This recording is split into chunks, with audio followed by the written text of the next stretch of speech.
اعوذ باللہ من الشیطان الرجیم، بسم اللہ الرحمن الرحیم۔ السلام علیکم ورحمۃ اللہ وبرکاتہ۔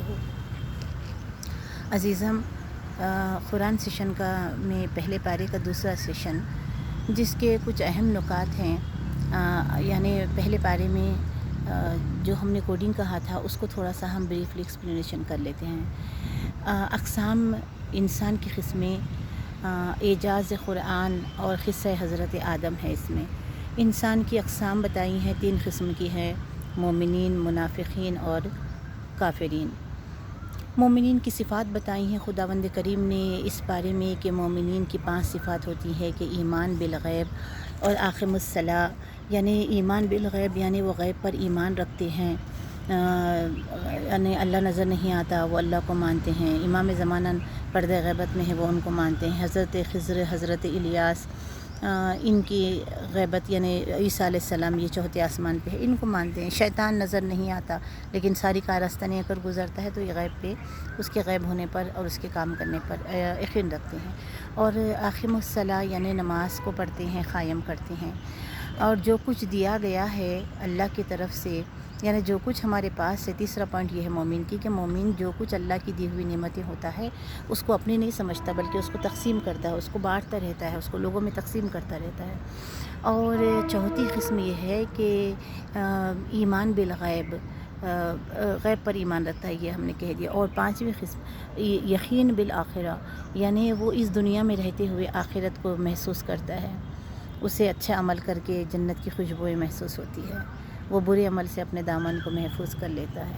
وہ آخرت کی دنیا کے لیے دنیا کو استعمال کرتا ہے، دنیا کو دنیا کے لیے استعمال نہیں کرتا بلکہ دنیا کا ہر لمحہ، دنیا کی ہر نیکی کو حاصل کرتا ہے تاکہ آخرت میں اس کے بلند درجے اسے ملیں۔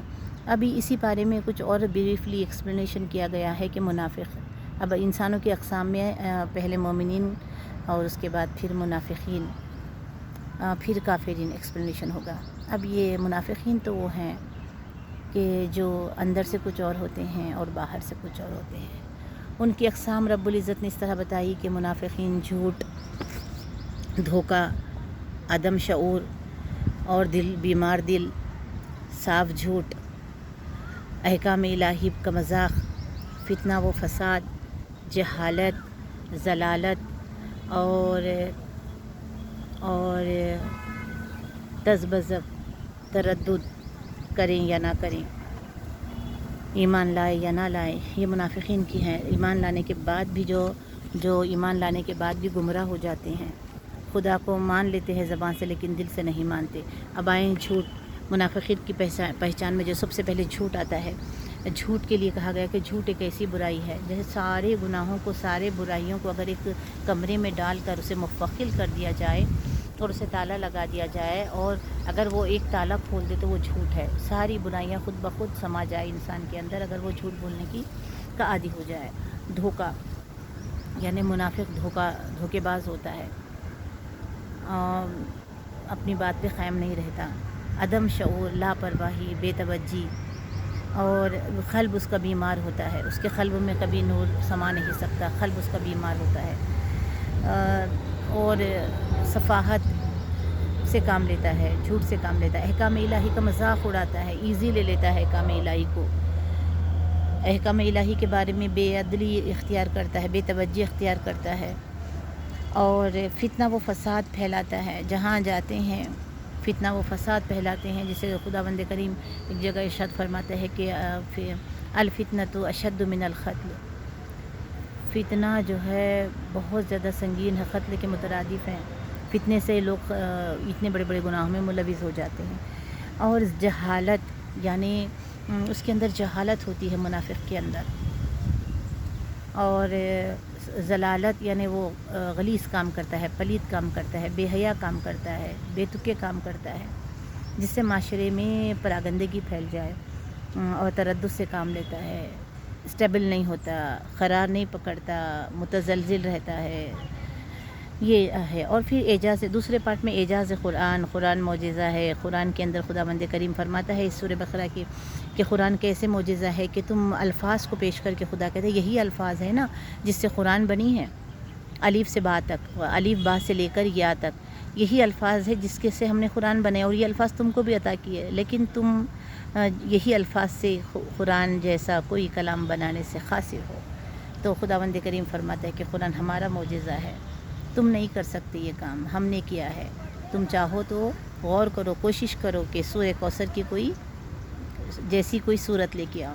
زمانہ آج تک ویسی صورت پیش کرنے سے قاصر ہے۔ اس زمانے میں عرب میں فصاحت و بلاغت بڑی مشہور تھی، اس زمانے کی بات ہے، تو اسی لیے قرآن فصاحت و بلاغت ضخیم خزانہ ہے جس میں ہر خوش قطر ہے۔ ولادت بن یابسن اللہ فی کتاب مبین، ہر شے کو خدا نے، ہر خوش قطر کو خدا نے قرآن کریم میں رکھ دیا ہے۔ اور پھر اس میں اور فرماتے ہیں کہ کفار کے بارے میں خداوند کریم سورے میں پہلے پارے میں فرماتے ہیں کہ کفار کے دلوں کو ہم نے ان کے دلوں کو اور کانوں پر مہر لگا دی ہے، ان کی آنکھوں کو ہم نے پردہ ڈال دیا ہے۔ اب جب مہر لگ گئی ہے تو دل میں کہاں سے احساس ہوگا، اور آنکھیں کہاں سے وہ مناظر دیکھیں گی، اور کان وہ کہاں سے صدا سنیں گے۔ اللہ نے کہہ دیا کہ ہم نے ان کے کفر کی، ان کی منافقت کی وجہ سے کافروں کے لیے جو تیسری کیٹیگری ہے، ہم نے ان کو مہر لگا دی ہے۔ سمن بکمن عمیون، اندھے گونگے بہرے ہیں یہ لوگ، انہیں حق نظر نہیں آئے گا۔